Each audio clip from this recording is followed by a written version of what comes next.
ధన్వంతరి వారసులం భువిలోన దేవతలం. ఈ భూమి మీద మనుషుల ప్రాణాలు కాపాడగలిగిన శక్తి కేవలం డాక్టర్స్ కు మాత్రమే ఉంది. కానీ అలాంటి డాక్టర్స్ ప్రాణాలే ఇప్పుడు ఏమవుతున్నాయో తెలియనటువంటి పరిస్థితి నెలకొని ఉంది. వైద్యో నారాయణో హరి అంటారు. వైద్యుడిని దేవుడితో పోలుస్తాం, ఎందుకంటే మనుషుల ప్రాణాలు కాపాడతారని. కానీ వాళ్ళ ప్రాణాలకే రక్షణ లేనటువంటి పరిస్థితి ఇప్పుడు దేశంలో నెలకొని ఉంది. ముఖ్యంగా కోల్కతాలో జరిగినటువంటి ఒక డాక్టర్ ఇష్యూలో, అంటే ఆమెను అత్యాచారం చేసినటువంటి విషయంలో ఈరోజు మొత్తం డాక్టర్స్ అంతా కూడా ఆ కమ్యూనిటీ మొత్తం బయటకు వచ్చింది. నిజానికి డాక్టర్సే కాదు, ఈ విషయంలో ఒక మహిళగా, ఒక అమ్మాయిగా అందరూ కూడా ప్రొటెస్ట్ చేయాల్సినటువంటి అవసరం ఉంది. ఎవరైతే నిందితులు ఉన్నారో వాళ్ళకి కఠినమైన శిక్షలు పడాలి అని చెప్పేసి అందరూ కోరుకునేటువంటి సిచ్యుయేషన్. ప్రస్తుతం మనతో పాటు ఉన్నారు డాక్టర్ హరి గారు. ఆయనతో మాట్లాడదాం. హరి దేవరాయ చౌదరి గారు, ఆయన ఈరోజు ఐఎంఏ నుంచి ఇందిరా పార్క్లో ఒక ప్రొటెస్ట్ చేస్తున్నారు. సో ఇంత ఘోరమైనటువంటి పరిస్థితి ఆ డాక్టర్కి ఎందుకు వచ్చింది అనేది కూడా ఇక్కడ కీలకమైన అంశం. ఒకసారి డాక్టర్ గారితో మాట్లాడదాం, మరిన్ని వివరాలు తెలుసుకుందాం. డాక్టర్ గారు నమస్తే అండి. ఈ జరిగినటువంటి ఇన్సిడెంట్లో చాలా అత్యంత పాశవికంగా, అసలు వింటుంటేనే బాధ కలిగేటువంటి పరిస్థితి. ఆ అమ్మాయి వెజైనాలో దాదాపు 150 గ్రాముల 150 మిల్లీలీటర్లు ఏమో స్పర్మ్ సిమెన్ ఉంది అని చెప్తున్నారు. అంటే చాలా ఇది గ్యాంగ్ రేప్, ఒక్కళ్ళిద్దరు అయితే చేసింది కాదు అనేది క్లారిటీగా క్లియర్గా చెప్తున్నారు. తర్వాత పెళ్లిక్స్ విరిగిపోయింది, చాలా చోట్ల దెబ్బలు తగిలాయి. ఈవెన్ ఆ అమ్మాయి కళ్ళజోడు కూడా కళ్ళల్లో గుచ్చుకుంది, చాలా చోట్ల గాయాలయ్యాయి అని చెప్తున్నారు. ఇంత బాడీ అంతా ఇన్ని గాయాలయ్యాయంటే ఘోరమైనటువంటి అత్యాచారం జరిగిందని చెప్పుకోవాలి. సో ఎలా డాక్టర్ గారు ఇంత దారుణం? అంటే ఇది ఎట్లా అనిపిస్తుంది అంటే ఒక ప్రీ ప్లాన్డ్ మర్డర్ లాగా ఉందండి చూస్తుంటే. Rape and gang rape and murder అనమాట. అంటే ఈ ఇన్ఫర్మేషన్ బట్టి ఎవరైతే చేశారో ఆ ఇన్ఫర్మేషన్ అంతా ఉందండి, కానీ ఈ పొలిటికల్ ఇన్ఫ్లుయెన్స్ ద్వారా అది బయటకు రానికుండా చూస్తున్నారు. మేము రిక్వెస్ట్ చేసేది ఏంటంటే, ఇక్కడనే కాదు ఎక్కడైనా సరే, ఇది ఎక్కడైనా జరగచ్చు. ఒక ఇంజనీరింగ్ కాలేజ్లో, ఒక స్కూల్స్లో ఎక్కడైనా జరగచ్చు, జరుగుతున్నాయి కూడా. ఈవెన్ హాస్పిటల్లో మనం చూస్తున్నాం, పేషెంట్ కూడా రేప్ చేసిన సంఘటనలు కూడా ఉన్నాయి. వీటన్నిటికీ ఏంటంటే సెంట్రల్ గవర్నమెంట్ నుంచి ఒక లాని తీసుకొచ్చి ఎవరైతే ప్రూవ్ అవుతారో ఇమ్మీడియట్ వాళ్ళకి ఉరిశిక్ష అనేది కనుక విధిస్తే ఇట్లాంటివి ఎవరు చేయకుండా ఉంటారండి. మనం ఉత్తరప్రదేశ్లో కూడా చాలా చోట్ల చూస్తున్నాం ఇట్లాంటివి. ఈవెన్ రీసెంట్గా ఆంధ్రప్రదేశ్లో కూడా చూసాము. కానీ ఎక్కడికక్కడ ఏం చేస్తున్నారంటే దాన్ని ఆ పొలిటికల్ ఇన్ఫ్లుయెన్స్ ద్వారా దాన్ని ఎక్కడికక్కడ కవరప్ చేసేస్తున్నారు. సో మేము సీరియస్గా రిక్వెస్ట్ చేసేది ఏంటంటే, మేము పేషెంట్ ప్రాణాలు కాపాడేవాళ్ళం. అంటే 24 గంటలు డాక్టర్స్ డ్యూటీ చేస్తా ఆ అమ్మాయిలు ఎంత ఇదిగా వాళ్ళ పేషెంట్ని కాపాడుతూ ఉంటే, ఈ విధంగా జరుగుతూ ఉంటే డాక్టర్స్కి ఇంకా మేము ఎక్కడ మేము పేషెంట్ న్యాయం చేయగలం? సో ఇవాళ అందుకోసమే ప్రశాంతంగా డ్యూటీ చేయలేరండి. ప్రతిసారి టెన్షన్ ఉంటుంది, అంటే ఎక్కడేం జరిగిద్దు అనే టెన్షన్. ఇప్పుడు రాత్రిపూట కూడా మనము ఎక్కడ డాక్టర్స్, జూనియర్ డాక్టర్స్ వాళ్ళు రెస్ట్ తీసుకోవడానికి కూడా టెన్షన్ ఉంటుంది, ఎక్కడేం జరిగిద్దు అనేది. సో మేము రిక్వెస్ట్ చేసేది ఏంటంటే, సెంట్రల్ గవర్నమెంట్కి, ఇటు నేషనల్ మెడికల్ కౌన్సిల్కి మీరు ప్రతి కాలేజ్ అండ్ హాస్పిటల్స్లో మీరు కెమెరాస్ స్ట్రిక్ట్గా సీసీటీవీ కెమెరాస్ పెట్టేసేసి వాళ్ళకి సెక్యూరిటీ సిస్టమ్ కనుక ఇస్తే వాళ్ళు ప్రశాంతంగా పనిచేయగలరు, పేషెంట్ని కాపాడగలరు. కానీ ఇప్పుడు జరిగిన ఇష్యూ వల్ల వాళ్ళకి ఈ విధంగా కనుక ఇట్లా జరుగుతుంటే డాక్టర్స్ ఎవరు పని చేయలేరండి. సో మేము ఇవాళ రోడ్డు మీదకి రావాల్సి వచ్చింది అంటే దానికి కారణం ఏంటి? ఇట్లాంటి సంఘటనలు జరుగుతున్నాయండి. సో వాళ్ళకి ఏంటంటే ప్రతి చోట వాళ్ళకి అంటే వాళ్ళకి కావాల్సిన వసతులు ప్రొవైడ్ డాక్టర్స్కి చేసుకుంటా ఉంటే, ఇప్పుడు కోవిడ్ టైంలో కూడా పగలు రాత్రి ఏ విధంగా అందరు డాక్టర్స్ ఎంత కష్టపడితే పేషెంట్స్ ఎంతమంది కాపాడగలిగామండి. సో అదే దృష్టిలో పెట్టుకొని గవర్నమెంట్ కూడా డాక్టర్స్ సరైన ప్రొటెక్షన్ అనేది ఇవ్వాలి. ఇవాళ ఈ యాజిటేషన్ ఓన్లీ డాక్టర్స్ ఒక్కళ్ళే చేస్తున్నట్టు కాదండి. మాకు అన్ని వేరే రంగాల్లో నుంచి కూడా మాకు సపోర్ట్ కావాలని మేము కోరుకుంటున్నాం. ఇప్పుడు సినీ రంగంలో కానీ, ఇటు అగ్రికల్చర్ రంగంలో కానీ, ఇటు ఇంజనీరింగ్ రంగంలో కానీ అందరూ మాకు సపోర్ట్గా రావాలని మేము కోరుకుంటున్నాం. ఎందుకంటే ఇది ఎవరికైనా జరగచ్చు. ఇది ఇవాళ ఒక డాక్టర్కి జరిగింది, రేపొద్దున ఎవరికైనా జరగచ్చు ఇది. సో ఇప్పుడు జరిగిన అక్కడ ఇన్సిడెంట్ దాని ప్రకారం ఆ డాక్టర్కి న్యాయం అనేది జరగట్లేదు. ఇవాళకి మోర్ దెన్ 6 days అవుతుంది, ఎక్కడ న్యాయం అనేది జరగట్లేదు. అంటే ఎక్కడో ఏదో హిడెన్ చేస్తున్నారు అది. సో ఈవెన్ సిబిఐ అయినా సెంట్రల్ గవర్నమెంట్ అయినా సరే సీరియస్ యాక్షన్ తీసుకొని వాళ్ళకి ఇమీడియట్ మీరు కఠినకర శిక్ష విధించండి, వాళ్ళు ఇమీడియట్ ఉరి తీసేయండి. సో అది జరిగితే మాత్రం ఇంకెవరు చేయకుండా ఉంటారు. ఈవెన్ మనం చూస్తున్నాం చిన్నపిల్లలకు కూడా ఇది జరుగుతూనే ఉంది, ఇది అత్యాచారం అనేది. సో ఇది కరెక్ట్ కాదు, ఇది సిస్టమ్ ఎటో వెళ్ళిపోతుంది. అంటే ఎవరికి ఎక్కడ సేఫ్టీ అనేది లేదు. డాక్టర్ గారు ఇంకొక విషయం చెప్పండి, ఇంత ఘోరంగా దారుణంగా హత్య చేసి చంపారు అంటే ఎంత దారుణమైనటువంటి మనస్తత్వం వాళ్ళకు ఉండాలి, ఎలాంటి పరిస్థితుల్లో వాళ్ళు ఆ జీవనాన్ని కొనసాగిస్తున్నారు అనేది కూడా అర్థం కాకుండా ఉంది. ఒక డాక్టర్గా అనాలిసిస్ మీరు చేయగలుగుతారు కదా? అవునండి. అంటే యాక్చువల్గా మొన్న జరిగింది మాత్రం కలకట్టాలో చాలా దారుణమైన సిచ్యువేషన్ అండి. అంటే వాళ్ళు గ్యాంగ్ రేప్ చేసి ఆ అమ్మాయిని అన్ని బాడీ పార్ట్స్ అన్ని డ్యామేజ్ చేసేసి చాలా దారుణంగా హత్య చేశారండి. అంటే ఇది అసలు ఏ లెవెల్లోకి వెళ్ళిపోయిందంటే ఒక హాస్పిటల్ ఇంత జరుగుతున్నా కూడా ఏం జరుగుతుంది హాస్పిటల్ అంతసేపు? సో అంటే ఎవరు చూడలేదా, ఎవరికి తెలియదా? అన్నీ తెలిసి కూడా వాళ్ళు ఏం చేశారు, మళ్ళీ అక్కడ ఫైండింగ్స్ ఏమి లేకుండా చేశారు, ఆనవాళ్ళు ఏమి లేకుండా చేశారు. అంటే ఇదంతా ఎందుకు జరుగుతుంది అక్కడ? That means there is some influence from some political influence is there, some group ఎవరైతే చేశారో. సో వాళ్ళని ప్రొటెక్ట్ చేస్తుంది గవర్నమెంట్. సో ఇదంతా బయటకు వచ్చేసేసి ఇమీడియట్ యాక్షన్ ఎందుకు తీసుకోవట్లేదు? Either the state government are the central government. State government కనుక తీసుకోకపోతే సెంట్రల్ గవర్నమెంట్ ఇమీడియట్ యాక్షన్ తీసుకోవాలా. హెల్త్ మినిస్టర్ నుంచి ఇమీడియట్ వాళ్ళు సీరియస్ యాక్షన్ తీసుకొని, అట్లానే హోమ్ మినిస్టర్ కూడా సీరియస్ తీసుకొని వాళ్ళని ఇమీడియట్గా వాళ్ళకి సరైన లా ద్వారా వాళ్ళకి ఇమీడియట్ శిక్ష అనేది పడాలండి. ఇది నేను ఇంకొక విషయం అడుగుతున్నాను డాక్టర్, ఇందాక కూడా అడిగాను అదే క్వశ్చన్. ఏంటంటే ఆ స్టేట్ ఆఫ్ మైండ్ ఎలా వస్తుంది అసలు వాళ్ళకు? అంత దారుణమైనటువంటి మనస్తత్వం ఎందుకు వస్తుంది? అది అర్థం కాని విషయం అవుతుంది. అదేనండి. అంటే ఇప్పుడు మనం చూస్తున్నామండి ఇన్ఫ్లుయెన్స్. అంటే మనం ఇప్పుడు ప్రెసెంట్ మనం చూస్తున్నాం మన కంట్రీలో డ్రగ్స్ అనేవి చాలా ఎక్కువ నడుస్తున్నాయండి. ఈ డ్రగ్స్ వల్ల కూడా వాళ్ళకి ఏం చేస్తున్నారో వాళ్ళకే తెలియదండి. సో ఆ డ్రగ్స్ ఇన్ఫ్లుయెన్స్ ద్వారా వాళ్ళు ఎప్పుడైతే ఇట్లా ఒక లేడీ కనపడ్డారో, అది డాక్టర్ కానివ్వండి ఎవరైనా కానివ్వండి, వాళ్ళు ఏ లెవెల్కి వాళ్ళు డ్యామేజ్ చేస్తున్నారు అనేది దీనివల్ల మనకు తెలుస్తుంది. సో ఇటు ఒకవైపు డ్రగ్స్ కంట్రోల్ అనేది చాలా బ్యాడ్గా ఉంది సిస్టమ్, అక్కడ కరెక్షన్ కావట్లేదు. ఇంకోవైపు ఏమో అత్యాచారాలు. సో దీనికి అసలు ఒక లిమిట్ అనేది లేకుండా పోయింది. So both the state government and the central government should take serious action. ఇప్పుడు ప్రైవేట్ హాస్పిటల్స్ కానీ గవర్నమెంట్ హాస్పిటల్స్ కానీ ఏవైనా సరే వాళ్ళకి కంప్లీట్ సెక్యూరిటీ సిస్టమ్ ఉండి, వాళ్ళకి సీసీ కెమెరాస్ ఉండి, అట్లా ఉంటేనే డాక్టర్స్ వర్క్ చేయగలుగుతారండి, లేకపోతే డాక్టర్స్ వర్క్ చేయగలరు.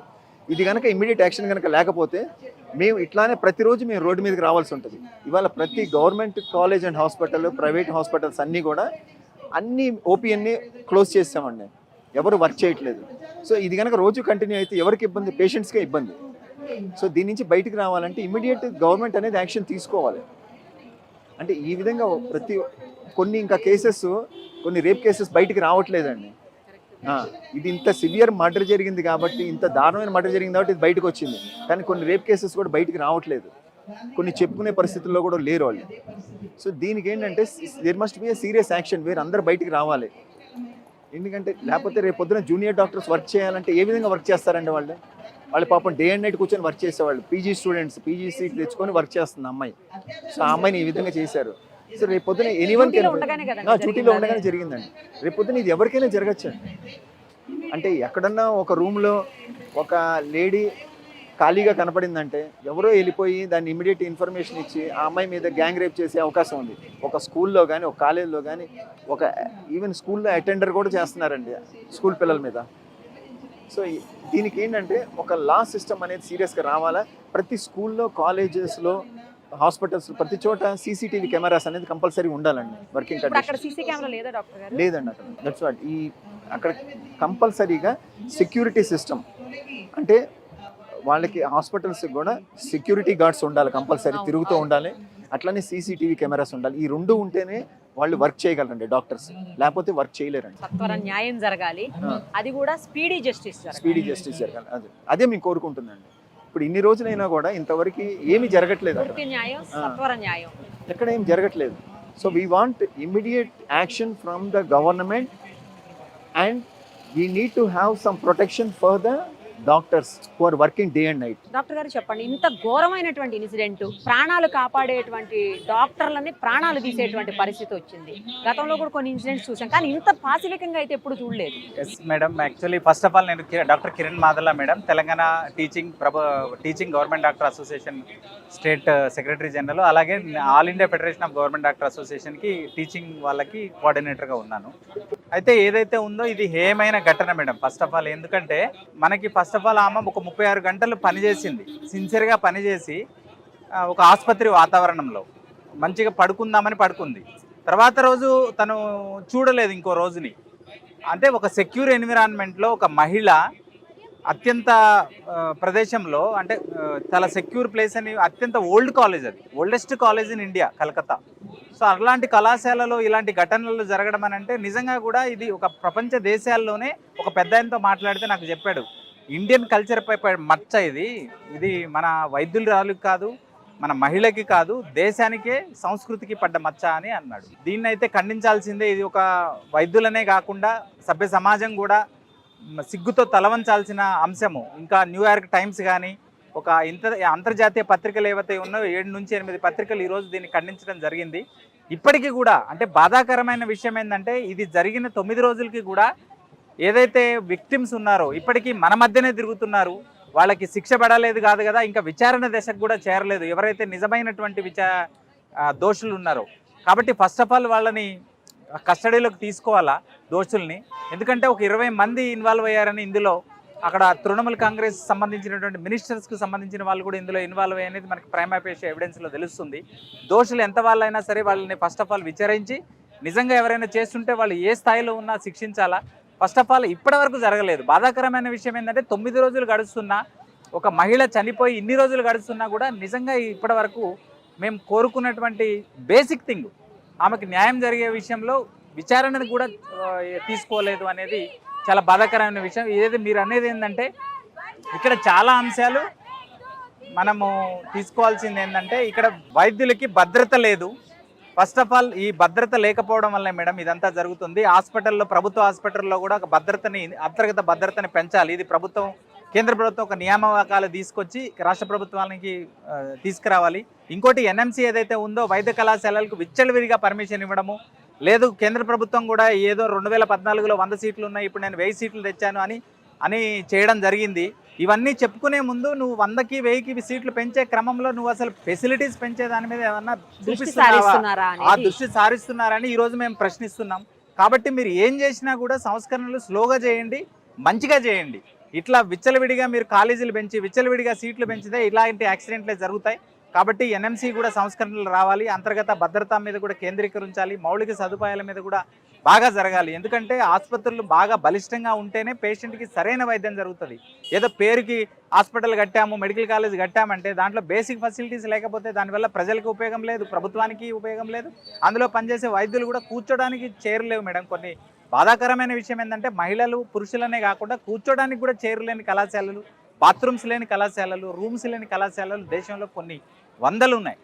కాబట్టి దీని మీద దృష్టి పెట్టాలి. ఈ కనీసం ఈ యొక్క సంఘటనతో ఇక్కడతో ఆగి మనకి ఫ్యూచర్లో మంచి రావాలని, ఇలాంటి సంఘటనలు పునరావృతం కాకూడదని మేము కోరుకుంటున్నాం మేడం. డాక్టర్ గారు ఇంత ఘోరమైనటువంటి ఇన్సిడెంట్, అది డాక్టర్ అనేదైనా పక్కన పెట్టండి కానీ అమ్మాయికి ఇంత దారుణమైనటువంటి ఇన్సిడెంట్ ఇవాళ అమ్మాయికి జరిగింది అనేది ఇంపార్టెంట్. ఇంత పాశవికంగా అత్యాచారం చేసి చంపితే నిందితుల మీద సరైనటువంటి చర్యలు చేపట్టడం లేదు అనేది ఇప్పుడు మొత్తం దేశవ్యాప్తంగా జరుగుతున్నటువంటి చర్చ. అది ఒక విషయం అయితే, ప్రాణాలు పోసేటువంటి డాక్టర్లకే ప్రాణాలు పోతుంటే వాళ్ళకే ప్రాణరక్షణ లేకపోతే ఎలా అనేది ఇంకొక క్వశ్చన్ రైజ్ అవుతా ఉంది. ఖచ్చితంగా మీరు చెప్పింది కరెక్ట్. దీంట్లో 2 ఆస్పెక్ట్స్ ఉన్నాయి. ప్రాణాలు కాపాడే వైద్యులకే రక్షణ లేదు. 78వ స్వతంత్ర దినోత్సవం జరుపుకుంటున్న భారతదేశంలో ఇప్పటికీ మహిళలకు స్వేచ్ఛ లేదు, మహిళలకు భద్రత లేదు అనేది ఇక్కడ ప్రధాన సమస్య, ప్రధాన ప్రశ్న అదే. దానికోసమే ఇప్పుడు ఎజిటేషన్ అయింది. అయితే ఇంతకుముందు జరగలేదు అఘాయిత్యాలు, ఇంతకుముందు జరగలేదు ఇలాంటివి. కానీ ఇది వాటికన్నా ఏ రకంగా భిన్నం అంటే, ఒక మహిళ తన పని చేస్తోంది, అది కూడా ఇక్కడ హాస్పిటల్లో. ఒక డాక్టర్, హాస్పిటల్ అంటే ఒక దేవాలయం అంటారు, డాక్టర్స్ ని దేవతలు నారాయణ హరి అంటారు. అలాంటిది చేస్తుంటే ఇది అనుకోకుండా జరిగిన సంఘటన కాదు. ఇప్పుడు నిర్భయ లేకపోతే దిశాది అయితే అది ఏంటి, వాళ్ళు ఒక నిర్మానుష ప్రదేశంలో కనిపించారు, ఎవరో ఆకతాయిలు బుద్ధులైన వెధవలు, బస్ డ్రైవర్లు, లారీ డ్రైవర్లు ఏదో అఘాయిత్యం చేసి చంపేశారు. అది వేరే. ఇక్కడ అట్లా కాదు. అది అనుకోకుండా జరిగిందా? హాస్పిటల్లో ఒక డాక్టర్ని చంపడం అనుకోకుండా జరిగే అవకాశం ఉందా? అది ఎందుకు దాన్ని ఫస్ట్ సూసైడ్ అన్నారు? ఎందుకు దాన్ని ఒకతను under the influence of drugs మత్తులో అలా చేశాడన్నారు? దానికి అనుగుణంగా ఎవిడెన్సెస్ చూపించారు. ఆయన వచ్చి ఒప్పుకున్నాడు, నేనే చేశాను, నన్ను చంపేయండి కావాలంటే అని.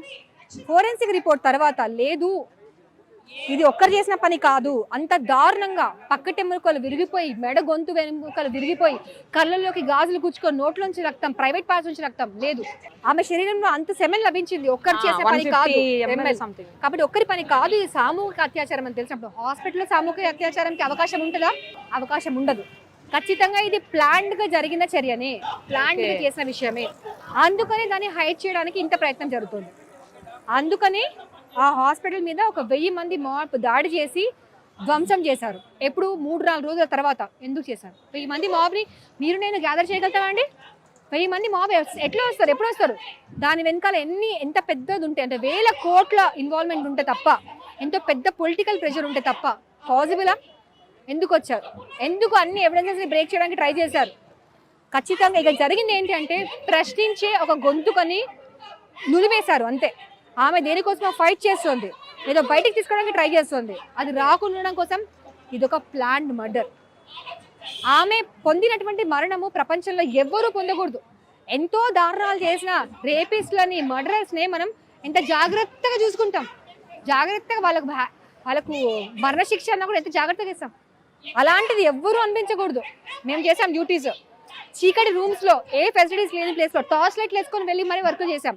కానీ ఆ ప్లేస్లో మేముంటే ఆలోచించుకుంటే మాకు ఎంత భయం వేస్తుంది.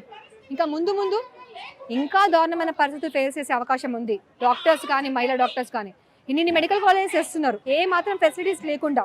పెరిఫరల్ పోస్టింగ్స్ అని పంపిస్తున్నారు, ఏ మాత్రం ఫెసిలిటీస్ లేకుండా. అవన్నీ రక్షణ కనీసం, ఫెసిలిటీస్ తర్వాత రక్షణ లేదు, ఫెసిలిటీస్ లేదు. ఫెసిలిటీస్ లేని చోట రక్షణ ఎక్కడ ఉంటుంది? కూర్చోడానికి చైరు, ప్రాపర్ రూమ్, బెడ్ లేని చక్కర చోట మనం సెక్యూరిటీ ఏం ఎక్స్పెక్ట్ చేస్తాం? కనీసం సీసీ కెమెరాలు కూడా లేవట. సో అలాంటి పరిస్థితులు మనం వర్క్ చేస్తే ముందు ఇంకా వస్తాయి. కాబట్టి ఇది ఒక టార్చ్ బేరర్ లాగా. తెలంగాణ ఉద్యమంలో కేసీఆర్ గారు అది నిరాహార దీక్ష స్టార్ట్ చేయడం ఎట్లనో, ఇండిపెండెన్స్ ఫైట్లో ఎప్పుడైతే మనం దండి మార్చ్ స్టార్ట్ అయింది ఎట్లనో, అలా ఇది ఒక ట్రిగ్గర్ లాగా పనిచేయాలి. ఫైనల్గా ప్రాపర్ రూల్స్ రావాలి, ప్రాపర్ ఆ రూల్స్ ఇంప్లిమెంట్ అవ్వాలి. చట్టాలు ఉండడమే కాదు, ఇంప్లిమెంట్ అవ్వాలి. అప్పుడు కానీ సాధ్యపడదు ఏది. అట్లీస్ట్ దీనివల్ల ఆమె మరణానికి మనం రెస్పెక్ట్ ఇవ్వడం అంటే, ఆమె కుటుంబానికి మనం జస్టిస్ చేయడం అంటే, that is possible only when the facts are revealed. Thank you.